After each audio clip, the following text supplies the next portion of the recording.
ಆತ್ಮೀಯ ಬಂಧುಗಳೇ, ಶ್ರೀರಾಮಚರಿತ ಮಾನಸ ಅಯೋಧ್ಯಾಕಾಂಡ. ಇದರಿಂದ ಇವತ್ತು ಚೌಪಾಯಿಗಳು ಮತ್ತು ದೋಹೆಯನ್ನು ತಿಳ್ಕೊಳ್ಳೋಣ. ರಾಖಿ ರಾಮ ರುಖ್ ಧರ್ಮ ಬ್ರತು ಪರಾಧೀನ ಮೋಹಿ ಜಾನಿ सबके सम्मत सर्वहित करिय प्रेम पहिचानी भरत बचन सुनि देखी सुभाऊं सहित समाज सुराहत राऊं सुगम अगम मृदु मंजु कठोरे अरथु अमित अति आखर थोरे जो मुकुर मुकुरु निज पानी गही न जाई अस अद्भुत बानी भूप भरत मुनि सहित समाजु गे जह बिबुध कुमुद द्विजराजो सुनी सुधी सोच बिकल सब लोगा मनहु मीन गन नव जल जोगा देव प्रथम कुल गुरु गति देखी निरखी विदेह स्नेह विशेषी राम भगतिमय भरतु निहारे सुर स्वारथी हहरि सिंहारे सब कोऊ राम प्रेममय पेखा भये अलेख सोच बस ಲೇಖಾ. ಇವು ಚೌಪಾಯಿಗಳು ಮತ್ತು ದೋಹೆ. ಈಗ ಇದರ ಅರ್ಥವನ್ನು ತಿಳ್ಕೊಳ್ಳೋದಕ್ಕೆ ನಾವು ಪ್ರಯತ್ನ ಮಾಡೋಣ. ಇಲ್ಲಿ ತುಳಸಿದಾಸರು ಹೇಳ್ತಾರೆ, ಭರತ ಜನಕ ಮಹಾರಾಜರಿಗೆ ಹೇಳ್ತಾ ಇದ್ದಾನೆ, ನಾನೀಗ ಏನಾದರೂ ಹೇಳಿದ್ರೆ ತಪ್ಪಾಗುತ್ತೆ ಅಂದರೆ ಪ್ರೀತಿಯ ವಶನಾಗಿ ಹೇಳಿದ್ರೂ ಕೂಡ, ಸ್ವಾರ್ಥ ವಶನಾಗಿ ಹೇಳಿದ್ರೂ ಕೂಡ ಅದರಲ್ಲಿ ದೋಷನೇ ಕಾಣಿಸುತ್ತೆ. ಅದಕ್ಕೋಸ್ಕರ ನನ್ನನ್ನು ಅಸ್ವತಂತ್ರ ಅಂತ ಭಾವಿಸಿ, ಅಂದರೆ ನನಗೆ ಸ್ವಾತಂತ್ರ್ಯ ಇಲ್ಲ ಅಂತ ತಿಳ್ಕೊಂಡು, ನಾನು ಸ್ವತಂತ್ರ ಇಲ್ಲದೆ ಇರೋನು ಅಂತ ತಿಳ್ಕೊಂಡು ನನ್ನನ್ನು ಏನೂ ಕೇಳದೆ ಶ್ರೀರಾಮಚಂದ್ರನ ಇಷ್ಟಗಳಿಗೆ, ಅಂದರೆ ಅವನು ಏನು ಇಷ್ಟಪಡ್ತಾನೋ, ಮತ್ತು ಧರ್ಮ ಪರಾಯಣತೆಗೆ, ಧರ್ಮದಿಂದ ನಡ್ಕೊಳ್ಳೋದಕ್ಕೆ ಏನು ಬೇಕೋ, ಸತ್ಯ ಪಾಲನೆಗೆ, ಅಂದರೆ ಸತ್ಯ ಪಾಲನೆ ಮಾಡ್ತಾನಲ್ಲ ನಮ್ಮಣ್ಣ, ಅದಕ್ಕೆ ಭಂಗವಾಗದ ಹಾಗೆ, ಅಂದರೆ ಏನು, ನನ್ನ ರಾಮನಿಗೆ ಇಷ್ಟ ಆಗಿರಬೇಕು ನೀವು ತಗೊಳ್ಳುವಂಥ ನಿರ್ಧಾರ, ಮತ್ತು ಧರ್ಮದಿಂದ ಕೂಡಿರಬೇಕು, ಮತ್ತು ಸತ್ಯವಾಗಿರಬೇಕು, ಆ ಸತ್ಯಕ್ಕೆ ಭಂಗವಾಗಬಾರ್ದು. ಆ ರೀತಿ ಎಲ್ಲರಿಗೂ ಕೂಡ ಸಮ್ಮತವಾದ, ಅಂತಂದರೆ ಏನು, ಎಲ್ಲರೂ ಒಪ್ಕೊಳ್ಬೇಕು ಅಂತ ಹಿತಕಾರಿಯಾದಂತಹ ಎಲ್ಲರ ಪ್ರೇಮವನ್ನು ಗುರುತಿಸಿ, ಅಂದರೆ ಎಲ್ಲರಿಗೂ ಕೂಡ ರಾಮನ ಮೇಲೆ ಎಷ್ಟು ಪ್ರೀತಿ ಇದೆ ಅನ್ನೋದು ಗೊತ್ತಿದೆ, ಅದನ್ನು ನೀವು ನಿರ್ಧಾರ ಮಾಡಿ ಅಂತಂದ್ಬಿಟ್ಟು ಹೇಳ್ತಾನೆ. ಅಂದರೆ ನನ್ನನ್ನು ಏನೂ ಕೇಳಬೇಡಿ, ಯಾಕಂದರೆ ನಾನಿವಾಗ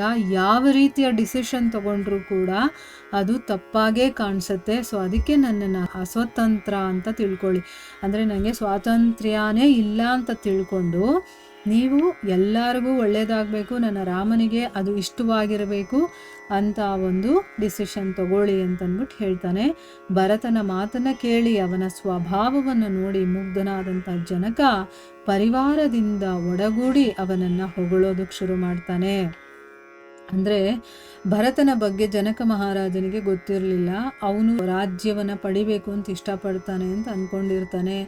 ಆಮೇಲೆ ರಾಮ ಬರಬೇಕು ಅಂತ ಯಾವ ರೀತಿ ಅಂತ ಯೋಚನೆ ಮಾಡಿರಲ್ಲ. ಆದರೆ ಇಲ್ಲಿ ಆ ಭರತನ ಮಾತುಗಳನ್ನು, ಅವನ ಒಂದು ಪ್ರೀತಿಯನ್ನು, ಅವನ ಸ್ವಭಾವವನ್ನು ನೋಡಿ ಅವನು ಮಂತ್ರಮುಗ್ಧನಾಗೋದು ಅಂತ ಹೇಳ್ತಾರಲ್ಲ, ಆ ರೀತಿ ಆಗ್ಬಿಡ್ತಾನೆ. ಮತ್ತು ಅವನ ಪರಿವಾರದ ಜೊತೆ ಸೇರಿ ಭರತನನ್ನು ಹೊಗಳುತ್ತಾನೆ.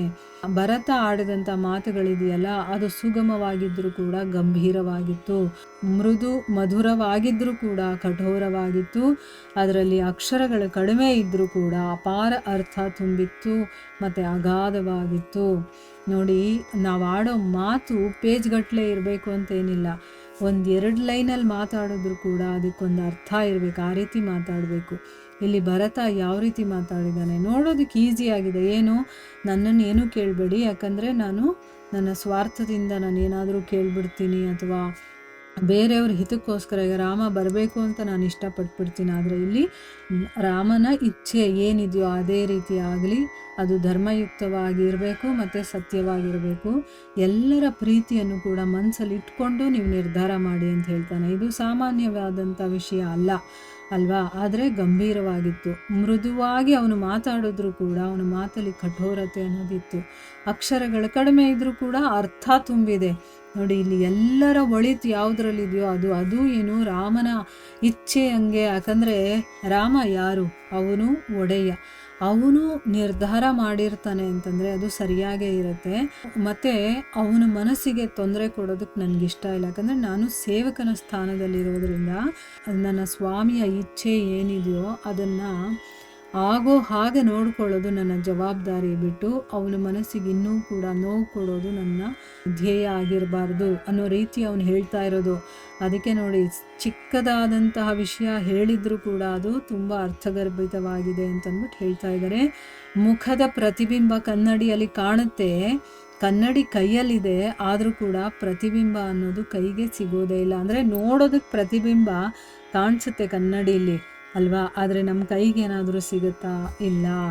ಅದೇ ರೀತಿ ಭರತನ ಅದ್ಭುತ ವಾಣಿ ಕೂಡ ಯಾರಿಗೂ ಕೂಡ ಎಟುಕುವಂಥದ್ದಲ್ಲ. ಅಂದರೆ ಅವನ ಮಾತನ್ನು ಅರ್ಥ ಮಾಡಿಕೊಳ್ಳೋದಕ್ಕೆ ಯಾರಿಂದನೂ ಸಾಧ್ಯ ಆಗೋದಿಲ್ಲ. ಆಮೇಲೆ ದೇವತಾರೂಪಿ ಕುಮುದಗಳನ್ನು ಅರಳಿಸುವಂಥ ಚಂದ್ರಮನ ಹಾಗೆ ಇದ್ದ ಶ್ರೀರಾಮನ ಹತ್ರ ಜನಕ ಮಹಾರಾಜ, ಭರತ, ವಸಿಷ್ಠರು ಎಲ್ಲರೂ ಕೂಡ ಹೋಗ್ತಾರೆ. ಅಂದರೆ ಈಗ ಕುಮುದಗಳು ಅಂತಂದರೆ ಏನು? ಹೂಗಳು. ದೇವತಾರೂಪಿ ಕುಮುದಗಳು ಅಂತಂದರೆ ದೇವತೆಗಳಿಗೆ ಈಗ ಸಂತೋಷವನ್ನು ಉಂಟು ಮಾಡುವಂತಹ ಯಾರು? ಶ್ರೀರಾಮ. ಅವನ ಹತ್ರಕ್ಕೆ ಇವಾಗ ಜನಕ ಮಹಾರಾಜ, ಭರತ, ವಸಿಷ್ಠರು ಎಲ್ಲರೂ ಕೂಡ ಹೋಗ್ತಾರೆ.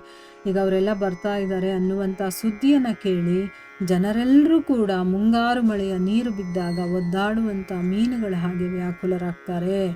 ಈಗ ರಾಮನ ಹತ್ರ ಹೋಗ್ತಾರೆ ಅಂತಂದಿದ ತಕ್ಷಣ ಅಲ್ಲಿ ಏನಾಗುತ್ತೋ ಗೊತ್ತಿಲ್ಲ, ಇವರೆಲ್ಲ ಈಗ ಒದ್ದಾಡುವಂಥ ಪರಿಸ್ಥಿತಿಯಲ್ಲಿದ್ದಾರೆ. ಏನಾಗುತ್ತೋ ಏನೋ ಅಂತಂದ್ಬಿಟ್ಟು ದೇವತೆಗಳು ಮೊದಲು ವಸಿಷ್ಠರ ಸ್ಥಿತಿಯನ್ನು ಮತ್ತು ಜನಕನ ವಿಶಿಷ್ಟ ಪ್ರೇಮವನ್ನು, ಕೊನೆಗೆ ರಾಮಭಕ್ತಿಯಲ್ಲಿ ಮುಳುಗಿದ್ದಂತಹ ಭರತನನ್ನು ವೀಕ್ಷಿಸ್ತಾರೆ. ಅಂದರೆ ಇವ್ರ ಮನಸ್ಥಿತಿ ಪ್ರೀತಿಯಿಂದ, ಅಂದರೆ ರಾಮನ ಮೇಲಿರುವಂಥ ಪ್ರೀತಿ ಎಷ್ಟಿದೆ ಅದು ಉಕ್ಕಿ ಹರಿತಾ ಇದೆ. ಅದನ್ನು ಗಮನಿಸಿದಂತಹ ದೇವತೆಗಳು ವಿಲವಿಲ ಅಂತ ಒದ್ದಾಡ್ತಾ ಇದ್ದಾರೆ.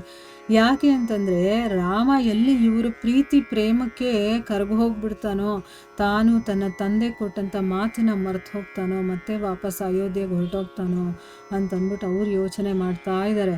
ಆಗ ಸ್ವಾರ್ಥಿಗಳಾದಂತಹ ದೇವತೆಗಳು ತಮ್ಮ ಕೆಲಸ ಎಲ್ಲಿ ಸಿದ್ಧಿ ಆಗೋದಿಲ್ವೋ, ಅಂದರೆ ಅರ್ಧಕ್ಕೆ ಎಲ್ಲಿ ನಿಂತೋಗ್ಬಿಡುತ್ತೋ ಅನ್ನೋ ಭಯದಿಂದ ಅವರು ನಿರಾಶರಾಗ್ತಾರೆ. ಎಲ್ಲರೂ ಕೂಡ ರಾಮನ ಪ್ರೀತಿಯಲ್ಲಿ ಮುಳುಗಿರೋದನ್ನು ನೋಡಿ ಅವರಿಗೆ ಅಳತೆಗೆ ಮೀರಿದಷ್ಟು ಯೋಚನೆ ಆಗುತ್ತೆ.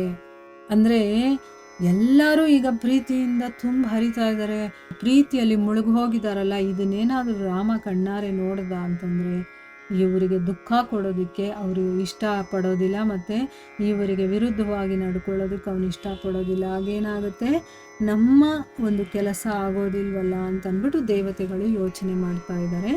ಇಲ್ಲಿಗೆ ನಾವು ನಿಲ್ಲಿಸೋಣ. ಹರೇ ಕೃಷ್ಣ.